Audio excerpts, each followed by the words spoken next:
the distant sounds of my father's 65th birthday celebration. I sat on a folding chair, surrounded by stacked chairs and extra tablecloths, while my sister Victoria's carefully orchestrated party played out in the grand ballroom. "Dinner will be served soon, Emma," Victoria announced from the doorway, her Dior gown a stark contrast to the utilitarian space. "Try not to make noise back here. The important guests might hear you." I smoothed down my simple black dress, a one-of-a-kind piece from a designer even Victoria couldn't access. "Of course, Victoria. We wouldn't want to disturb your perfect party. The servants' quarters suit you," she smirked, glancing around the storage room. "Though I suppose it's better than your usual, what do you call it? Your office?" My phone buzzed silently. A message from Marcus, my chief operations officer. "Sterling Industries acquisition of global tech complete. $8.2 billion deal finalized. Waiting for your signature on final documents." I smiled, thinking about the office Victoria mocked, the entire top floor of Sterling Tower, with a view that made this hotel look like a budget motel. But here I sat, playing the role of failing daughter while my sister orchestrated what she thought was the social event of the season.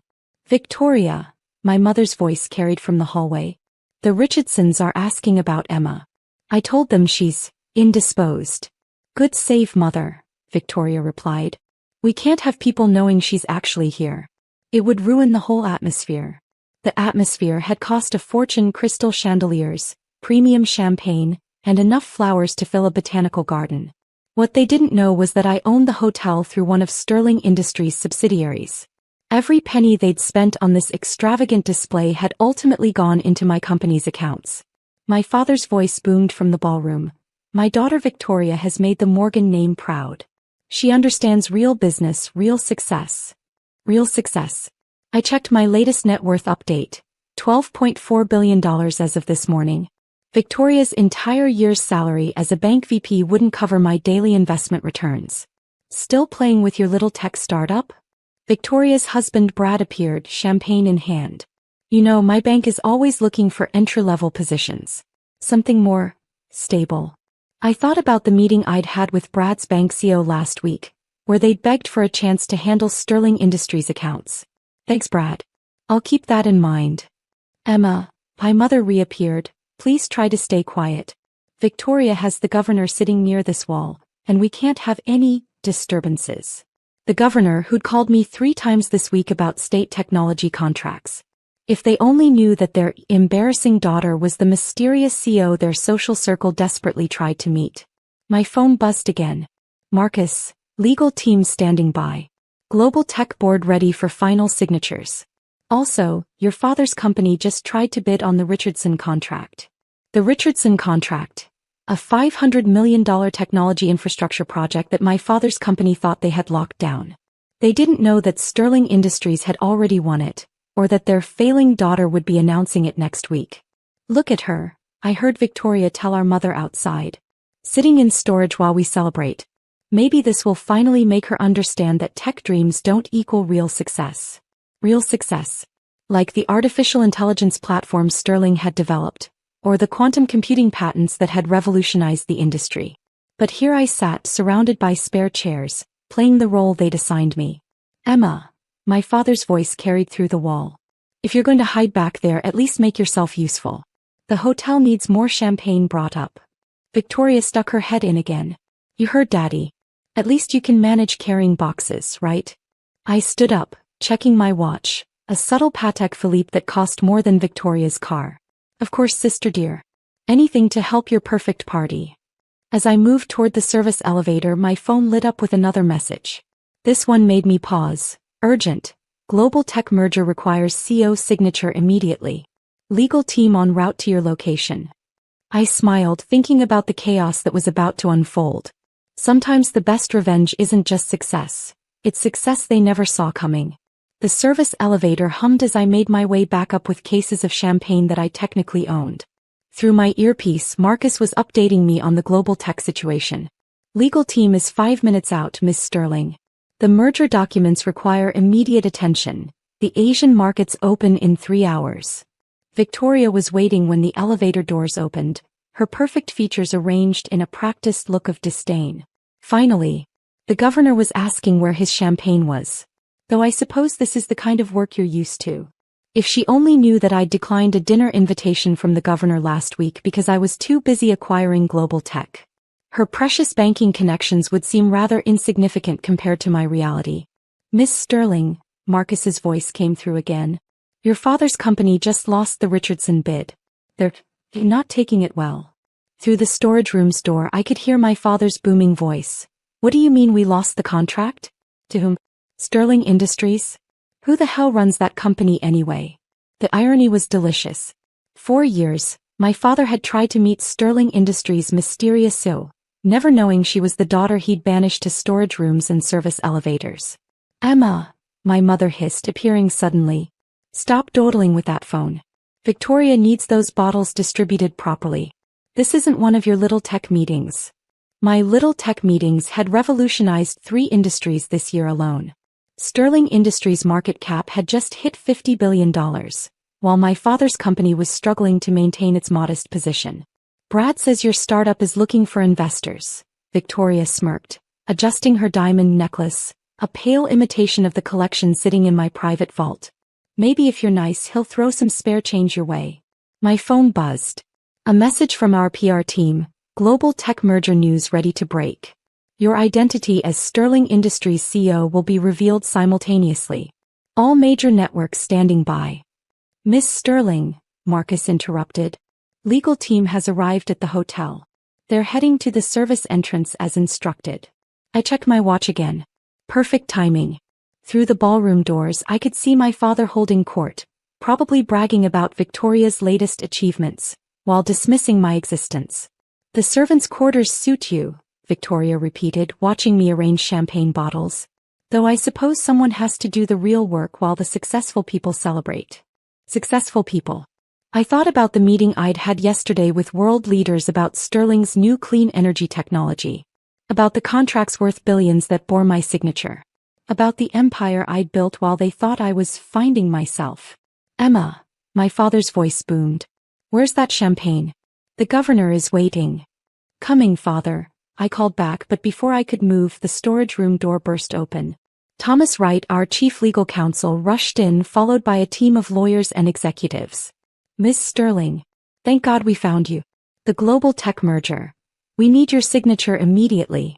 The silence that followed was absolute. Victoria's champagne glass slipped from her perfectly manicured fingers, shattering against the floor. Sterling, she whispered.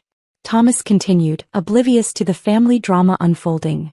The Asian markets open soon, and the $8.2 billion merger needs to be finalized.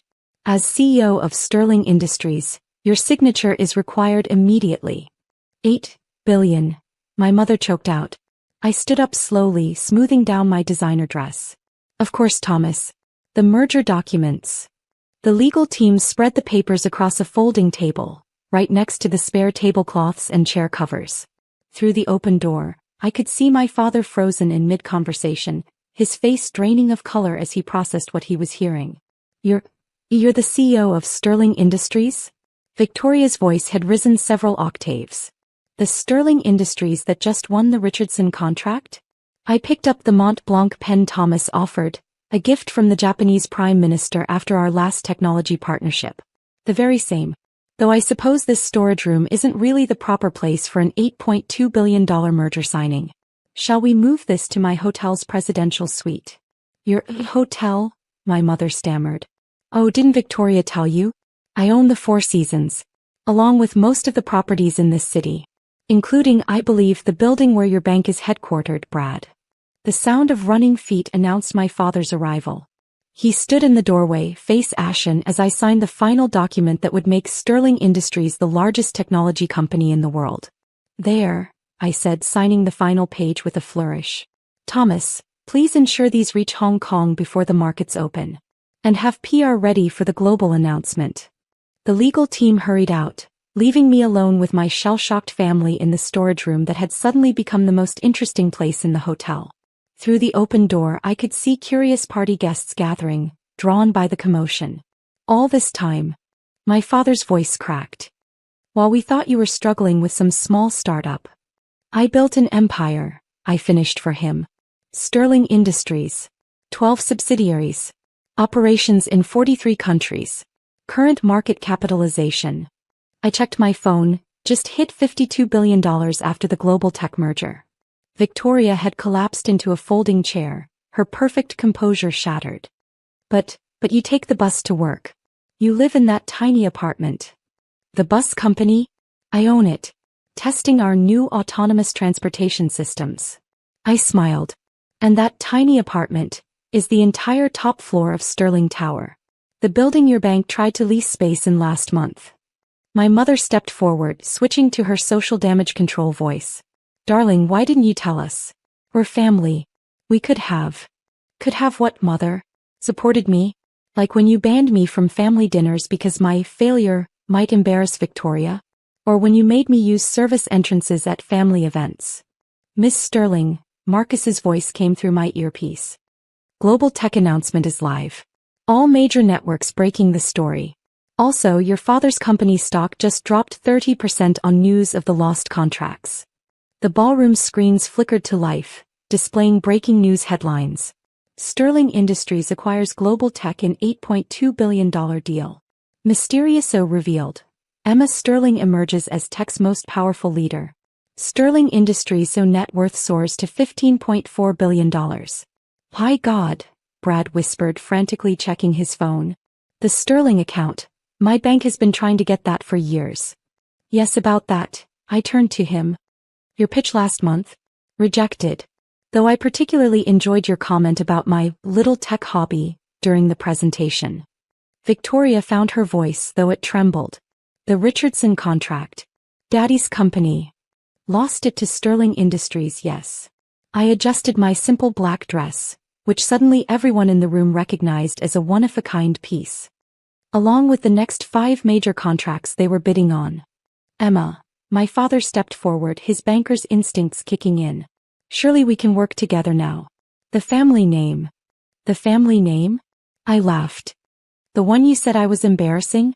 The one that couldn't be associated with tech dreams. I gestured to the screens showing Sterling Industries stock soaring. I built my own name, father. One that's worth considerably more than yours now. My phone buzzed again. Governor asking for an urgent meeting, Marcus reported. Also, the Asian markets are responding to the merger. Your net worth just increased by another $1 billion. Speaking of names, I continued, you might want to update the party's seating chart.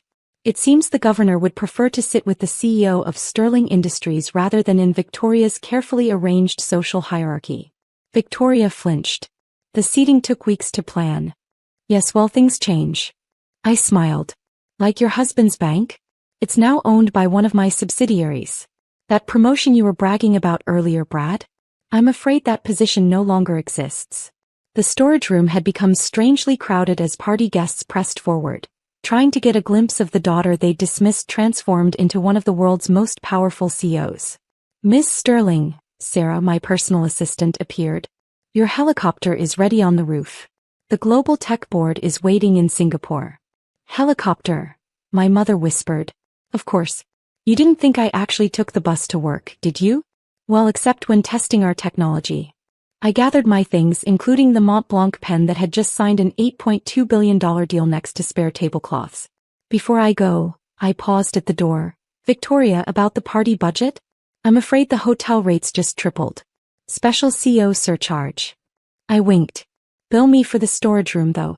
It's been enlightening. As I walked toward the elevator, the main one this time, I heard Victoria's faint voice. All those times we made her use the service entrance. Oh, and father? I called back. Happy birthday. Consider this my gift, a lesson in what real success looks like. The elevator doors closed on their stunned faces, and I ascended toward my waiting helicopter. Sometimes the best revenge isn't just success. It's letting them serve themselves the humble pie they never knew they were baking. Sarah, I said as we reached the roof, send them each a copy of tomorrow's Wall Street Journal. I believe the headlines storage room to boardroom, how Emma Sterling built a $52 billion empire, might make interesting reading at their next family dinner. After all, some parties are worth waiting for, especially when you own the venue. As the helicopter lifted off from the hotel's rooftop, I watched through the window as my family remained huddled in that storage room, their perfect party forgotten. Sarah handed me a tablet showing live social media reactions to the revelation. Your sister's banking colleagues are already jumping ship, she noted with a smile. And Brad's bank shares have dropped 40% since the announcement that Sterling Industries owns their major assets. Miss Sterling, Marcus's voice came through the helicopter's communication system. Your father just tried to reach you through 5 different channels. Also, Victoria has been removed from the governor's private dinner list next week. I thought about all the times they'd hidden me away during family events, all the storage rooms and service entrances, all the dismissive comments about my little tech hobby.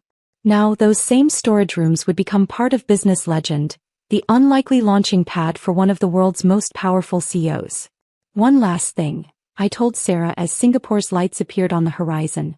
Send a maintenance crew to that storage room tomorrow. Have it renovated into the Sterling Suite, the hotel's most exclusive space. After all, some rooms deserve a promotion just like some daughters. And the bill for tonight's party? Sarah asked. Send it to Victoria, I smiled. With a note, from the storage room with love. Sometimes the best revenge isn't just success, it's redecorating it.